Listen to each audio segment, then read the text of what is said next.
Sekarang umat Islam di Indonesia ini diprediksi andaikan mereka sadar betul tentang konsep zakat di dalam Islam, kemudian hikmah dan manfaat daripada zakat, ini kita akan berpikir bahwa umat Islam yang sekian banyak dengan model dan ragamnya ini, maka zakat itu akan mensubsidi silam.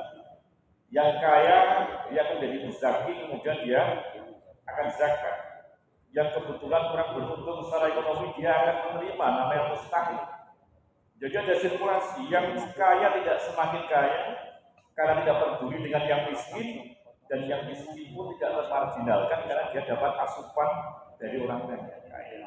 Persoalannya adalah kesadaran orang kaya untuk berbagi atas konsep zakat itu masih lemah. Yang kedua, badan yang mengelola ini pun, karena mereka menganggap UPZ, Basnas itu badan penagih, bukan pembantu kita. Basnas itu kan sejatinya itu fasilitator bagi kita. Bapak nak jadikan kebingungan mau zakat lewat kami. Nanti pentasarufannya akan saya sesuaikan dengan mustahiknya. Jadi kalau kedatangan Pak Labib kemana-mana itu jangan dianggap Pak Labib mau apa ya? Pak Farid mau ke SD, mau apa lagi dia?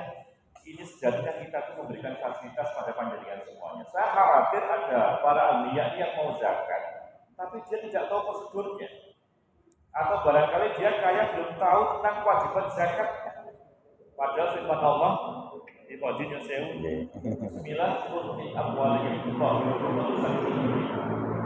jadi orang kaya yang muslim, yang dia berhak untuk dipungut zakatnya, itu UPZ atau Basnas berhak memungut. Ya, pungut ini artinya nanti dari gaji panjenengan. Kalau kita kiaskan dengan gajinya petani, gaji kotornya itu, maka terima kasih jenengan sudah zakat 2,5%. Persoalan sekarang adalah juga di sekolah-sekolah ini sudah tidak boleh ada pungutan. Infak sekalipun sudah tidak boleh. Ya, karena kita juga biaunya seakan-akan ini pungutan. Padahal guru-guru agama ini, saya sudah sampaikan, tugasnya bukan cuma pembelajaran. Guru ini harus bisa memberikan penugasan kepada anak. Memang kadang-kadang tugas ini berat. Kalau di pondok pesantren itu setengah 3 malam harus bangun, harus sholat tahajud. Pertama itu berat.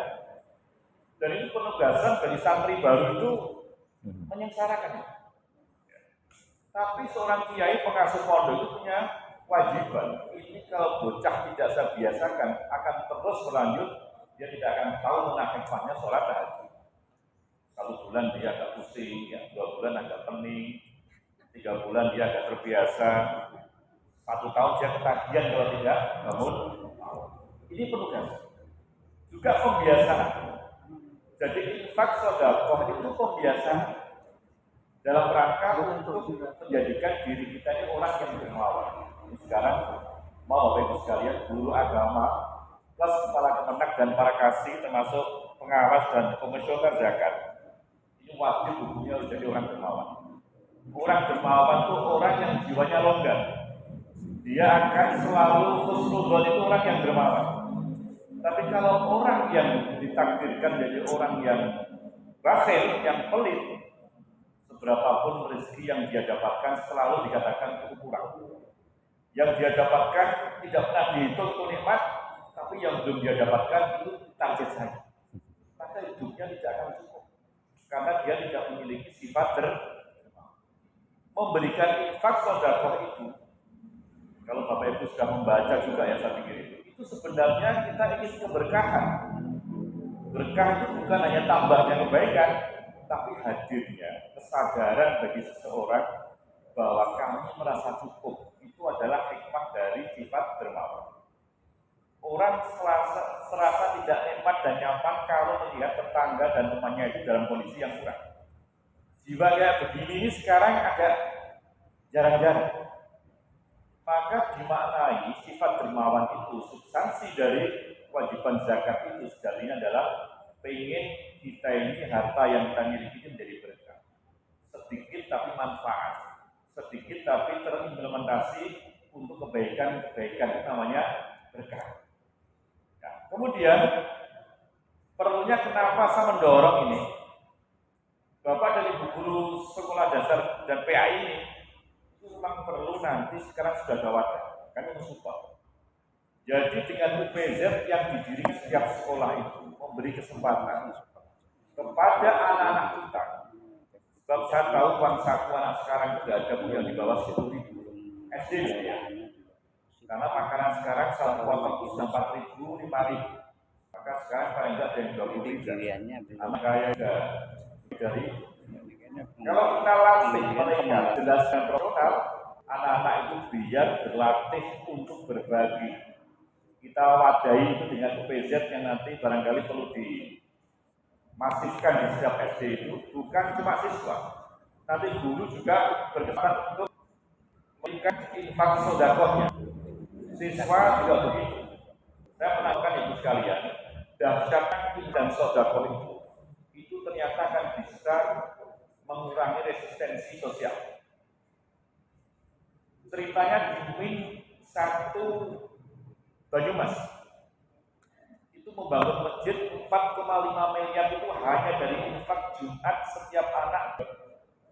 Membuka dan mengeluarkan BD itu berapa tahun ya dengan 4,5 miliar untuk SD ya sekarang. Kemudian 1 Jepara itu dia cuma infak 500 rupiah. Jadi setiap siswa yang membawa sepeda motor diparkir bayar 1.000. Infak 1.000 bukan bayar. Yang 500 untuk yang kelola parkir, yang 500 dikas masjid. Itu juga masjid yang sangat mewah dan luar biasa. Ini adalah tempat untuk lab keagamaan bagian. Anak-anak ini di sekolah itu sangat banyak yang tidak teralokasi anggarannya dari pemerintah. Maka saya berharap ibu dan bapak sekalian, guru PAI di SD ini jadilah motor panjenengan itu sebagai inspirasi yang bisa mendorong adanya unit pengumpul zakat. Ya, ini lebih aman kan? Kalau ada motor menyalakan pemungutan zakat, menurut lagi. Jadi kita cari bagaimana agar kita ini ambisi yang bernilai pahala. Ya, itu maka UPZ inilah satu-satunya jawaban agar setiap SD itu ada UPZ. Nanti matur sama kepala sekolah, ya, bahwa ini dalam rangka untuk melatih siswa. Yang kedua hasilnya juga untuk subsidi silang, juga untuk mendukung kegiatan-kegiatan atau program yang ada di sekolah. Bapak dan saudara sekalian, ini banyak narasumber yang berdiri di depan ini. Saya mohon maaf karena pada waktu yang sama harus ada kegiatan lain. Tapi yang saya kiranya bisa nanti dipangkas dan dikuat lagi. Dan Bapak Ibu sekalian, sampai informasi juga dari Pak dengan PAI barangkali dari Bapak Ibu sekalian bisa mendapatkan penjelasan. Ya, mohon maaf dan Assalamualaikum warahmatullahi wabarakatuh.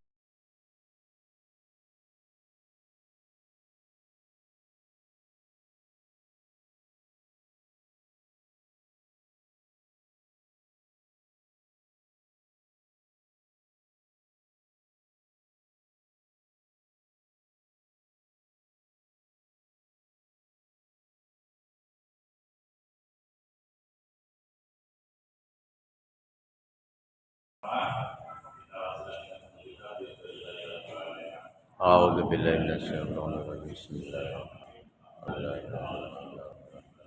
الرحيم